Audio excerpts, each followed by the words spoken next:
Good evening and welcome back for kind of part two of the last episode and realistically episode five of the JDS Philosophy mini lecture series.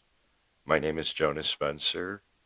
I'll be the host for this episode, like all the previous thus far, and I am the founder of JDS Philosophy and author of the book, And They Shall Know You by the Trail: How the Paths We Take in Life Define How We Perceive Reality.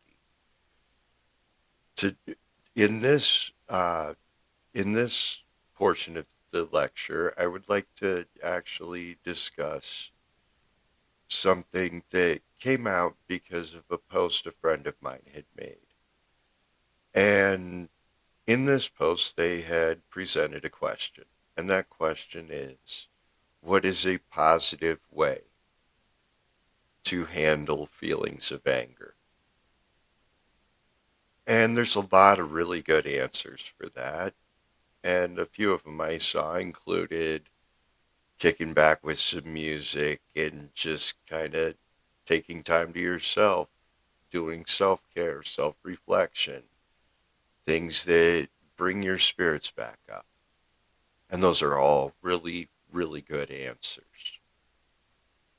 And I did have to chime in my 2 cents on the topic, and I actually felt very prompted after chiming in my 2 cents to go ahead and share that 2 cents with you guys and kind of expand on it a little bit and why my mindset on this has become such an important mindset to me. You see, anger is an emotion, and in my viewpoint, anger isn't inherently good, it's not inherently evil. What we do with it is what gives it a good or an evil characteristic, and otherwise, it's a means of checkpoint in life, really. And the thing I found is anger isn't even the real name of the emotion we are actually feeling in that moment. It's the name it has been given because it's more extreme than what we typically associate this emotion with. But if you're willing to quiet your soul and sit with your anger, try to understand why you feel the way you do,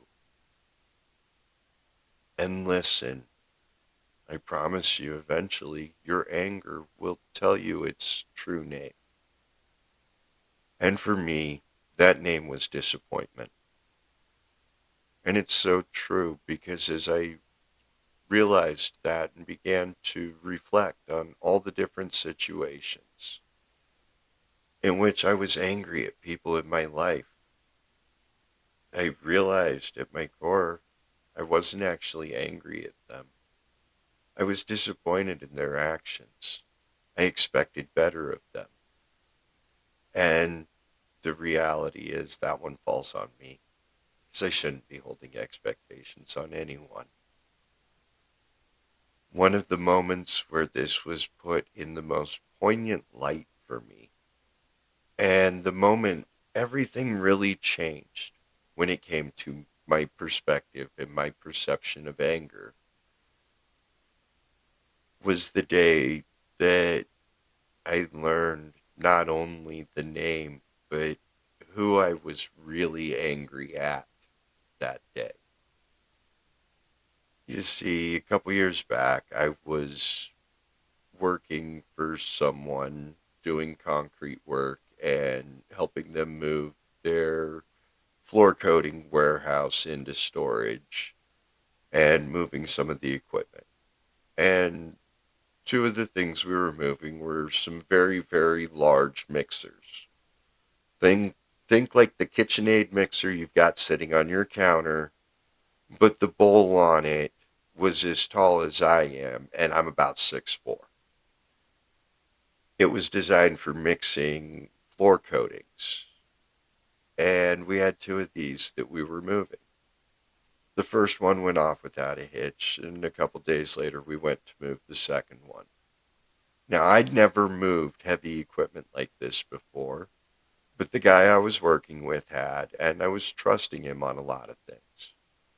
But when we loaded up the mixer, I asked him, aren't we supposed to tether down the four corners of this thing from the top so that it doesn't go anywhere? And he assures me that because of the size and the weight of the mixer, we're going to be okay. And I let it go. He proceeds to go home, and I head back with the business owner to go offload all the equipment we'd loaded up. And when we get to the business owner's house where we were storing everything, that mixer had tipped. And this is a several $100,000 piece of equipment, and it had tipped over. Needless to say, the business owner was furious. It was a good hour before he could actually get calmed down enough to actually offload the mixer once we got to his place and discovered what had happened. And I found myself getting mad at the other guy because I told him we needed to strap it down better. And then I paused for a second. I realized I wasn't mad at him. I was disappointed. And it wasn't even in him. I was disappointed in myself. And I was disappointed in myself because I knew we weren't doing it right in my heart of hearts. I was mad at myself because I'd let him convince me that it was all going to be okay. And I was ultimately mad at myself for not at any point during that going in and just attaching the straps myself. My inaction, I recognized, caused it to happen just as much as the other guy's inaction did. And so, in truth, I wasn't mad at him because of his decisions and actions. I was mad at myself for the choices I'd made and for allowing myself to buy into the idea that doing less wasn't going to hurt one bit. And sometimes that's the case. But there's a right way and a wrong way of doing things. And if you do the wrong thing, be mad at the right person on it. Understand that it's not even that you're mad. You're just disappointed, whether it's in the actions of those around you or yourself. And that's something that, you forgive yourself. You handle yourself with a gentle hand and realize it's a learning moment. It's a chance for you to grow and do better next time. I want to thank all of you who've been joining me for these. And again, I ask every video, I'm going to do it this one. If you like these videos, follow me here on Facebook. Like the video, leave a comment. Like I keep saying, I'd love to hear from you guys. I want to know what you guys think of these videos. I'd love to hear some of your own stories in the comments. And I promise, I'll reach back out. I'll touch base. Because we learn from each other in the end. This isn't about me sharing a message. It's about trying to touch as many lives as possible in the most effective ways possible. Thank you guys. I appreciate your time. Follow me here on Facebook. Go to my YouTube channel, subscribe, go through the videos, share anything that you feel will help someone. Remember to walk with love and kindness in your heart. And I love you guys. You have a blessed day.